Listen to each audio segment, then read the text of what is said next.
Hey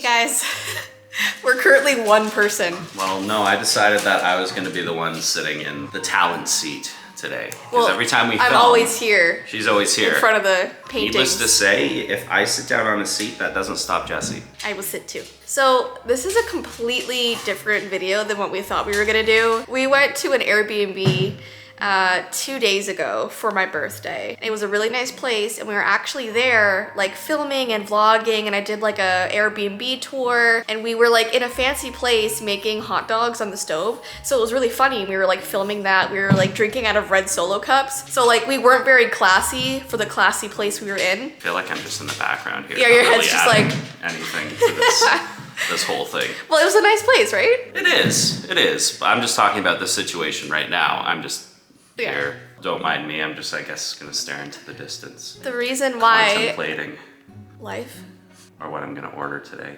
maybe. We're going to a restaurant after.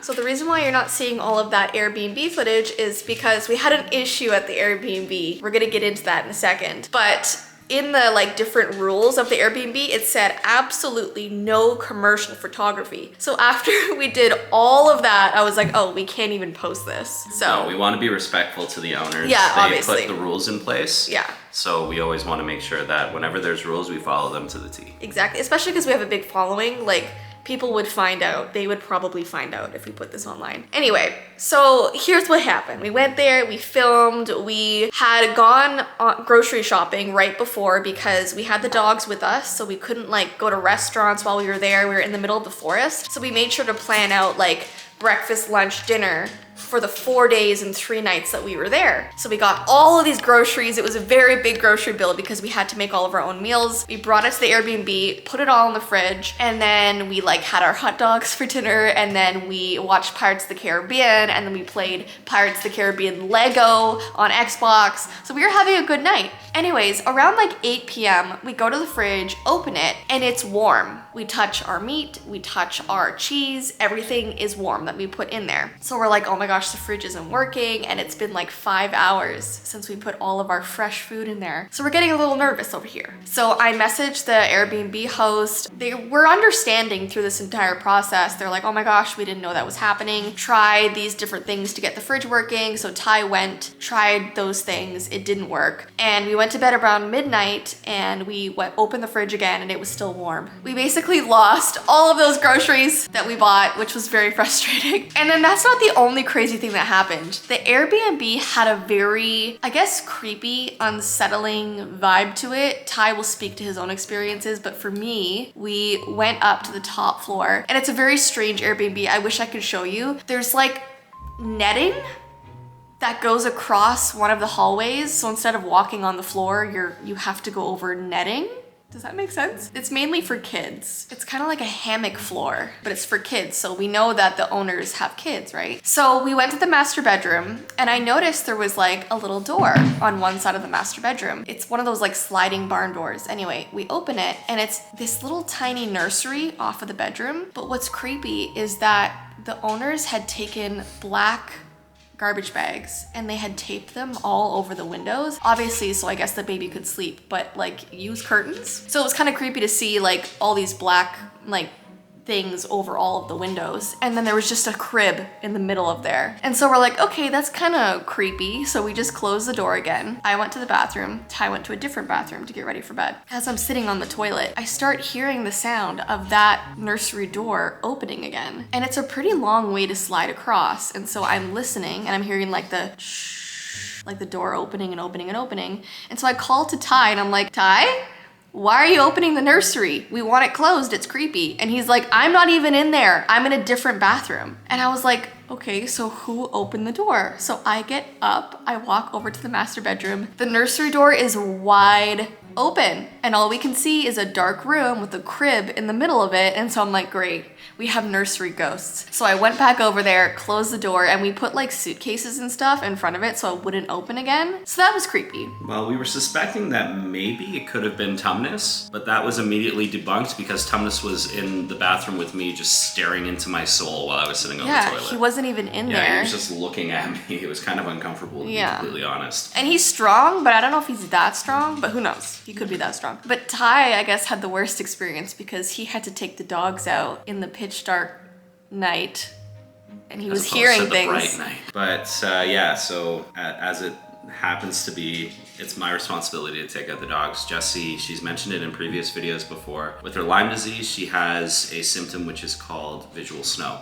And it's basically, imagine TV static constantly over your vision. That mixed with the dark, she can't see anything. So Tye has to go out at night. Like, even in the house, she runs around turning all the light switches on behind me because she says, how can you see things? It's like, because my eyes are normal. But I took the dogs out, and it's in the middle of a forest. It's beautiful. That's the one thing that we have to say about this Airbnb. It was absolutely stunning. I'm like blocking you. You are. Put your head this way. And it was very eerie to say the least, just because you're so remote and just like kind of in the middle of nowhere. I was taking the dogs out, and you can hear the slightest sound of everything in the forest. So you could hear like the little sounds of like squirrels going around. Animals. But animals, basically. I'm taking Tumnus out, and then just the loudest horn just goes off. Both myself and Tumnus immediately jump about 3 feet in the air. We didn't know there was a railroad right next to this place. Yeah. And it was terrifying. Like when you look at like horror movies,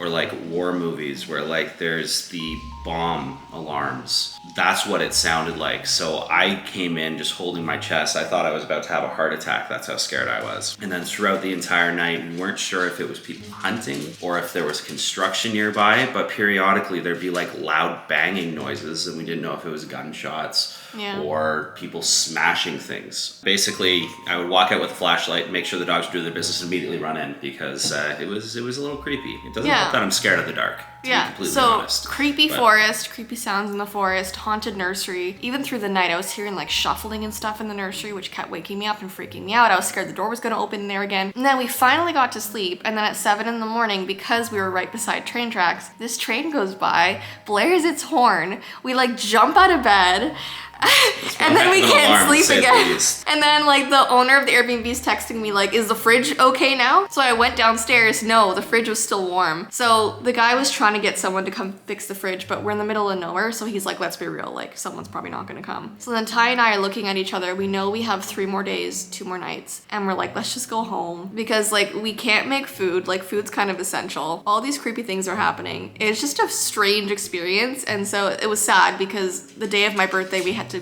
drive all the way back home. But thankfully, like the owners were understanding. They paid for the groceries that we lost, and they paid for our last day. Like they refunded our last day. So it worked out, but it also sucked that it was such a strange trip and a strange experience. And it's too bad you guys can't see like the actual Airbnb because you would know what we mean, but just you have to picture it in your head, I guess. Yeah, it's a shame that we can't use that footage, but as we said, we want to be respectful to the owners and the rules they set in place. But we had a beautiful tour of what it looked like, and this video wasn't sponsored by them at all. No, we weren't partnered. It was just, there were so many interesting things there. It was really cool. Creepy. It was But creepy. really cool. Yeah.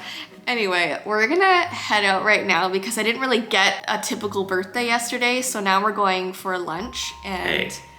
What? You got sushi yesterday. I did get sushi, which was nice. Which we ate at home. We did. So now In we're... the dark. It's hard to go out on Valentine's Day, so we were waiting until the day after, so we're going to lunch, we're going to the bookstore, and maybe I'll do a book haul after. So, we'll see you there. So we're on our way to eat and then the bookstore, like we said. But I was just remembering because right here I have a birthday card that I got on my birthday, obviously. But it's a mysterious birthday card because the people who it's from, we have never heard of before or met before. And I feel so bad, and I'm not gonna show the card just in case, like... We could just be complete and total morons right now. And we just don't remember for some silly reason, and we're so I have sorry. the excuse, at least, of having so many concussions in my past. I'm lucky I still remember my own name. Which even then, I've caught myself calling myself Bean instead of the name I was given at my birth. That people have called me for all the 20 27 years of my life. I don't even know how old I am. I'm 29 now.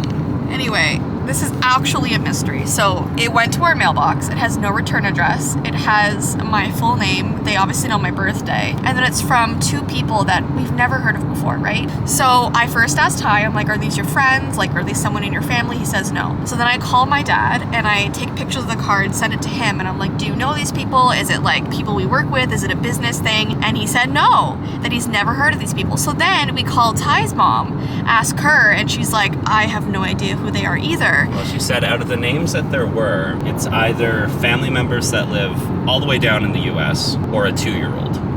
And both of them don't know our home address. And that's the thing with, like, say, business colleagues. We don't give our personal home address. They would use the business. And we don't tell them my birthday. It's kind of irrelevant. No, we've never told anybody our home address. And this was in our mailbox at our house. Yeah, and like, I know it's not a subscriber because they use like my full name. Like they would have called me like Jessii, right? And they use like my full like name. Legal name. Like no one says that. So and maiden name and all that as well. It's interesting. It's a little mystery. But as soon as we got it, we opened it up. Jessii turns to me and says, "Are you messing with me right now?" Because apparently there's a TikTok trend about doing this to people as a birthdays. If you guys are on TikTok, you'll see. I looked at you and said, when do I watch TikTok? Yeah, that's true. I don't have it on my phone. She makes fun of me because I'm like one of those extinct or endangered species because I walk around with my phone sideways to watch videos. Extinct. Yes. Yeah, no, We're slowly vanishing. There was a TikTok trend that I think is still happening. I think it was more around Christmas time though, because like people were giving their parents fake Christmas cards from like people they've never met, and they record their parents all day trying to figure out like, was it this person I met at a bar like 10 years ago? And they're calling everybody and they're freaking out, and then at the end of the day they're like, hey, this card is like fake. So I thought he was doing that to me because I literally do not know these people, and like their names are very specific on the card. Like they're not just like, you know, like John and Tim. Like the names are pretty specific. Like we should recognize these names and we don't. Well, so it's just really weird. My mom was saying that after we told her, like, is this a possibility? She said, your aunt would do that. Talking about my aunt. So. Yeah, so we just have no idea, but we thought it was just funny. So we're not going to show the card in case the poor person is in our like family and watching it. But yeah, it's just weird. Anyway, someone's staring at me while I'm vlogging in the car, so I'm going to show you the book haul when we go there. Alright, this is going to be the quickest book haul you've ever seen because we forgot to do it the other day, so now I'm working. So here we go. So I got Leech. This is apparently like a horror sci-fi. I'm not really sure what it's about, but I'm kind of scared, but I like the cover. Then we have How to Sell a Haunted House. I don't know this author or this person, but I'm excited. I heard it's really good. And then I've heard a lot about this one. It's Tender as a Flesh. I can't even really get into what it's about because we don't want to be demonetized, but I'm scared. But I like novellas, so I'm excited for that. And there's the very quick book haul.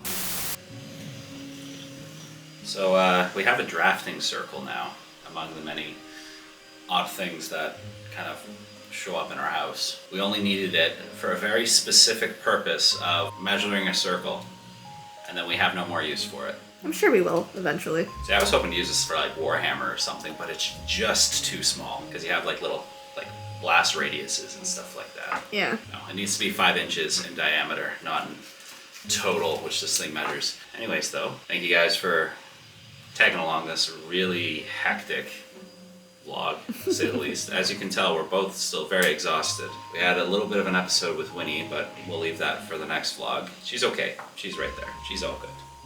But we didn't sleep very well last night. Stay tuned next time. I feel like I'm pulling the move that all like Sunday morning cartoons do to you. Like I remember See you next time. Would do that, but yes. Thank you guys for coming along, and we hope you have yourselves a great rest of your day, and we'll see you in the next vlog. See you guys. Bye.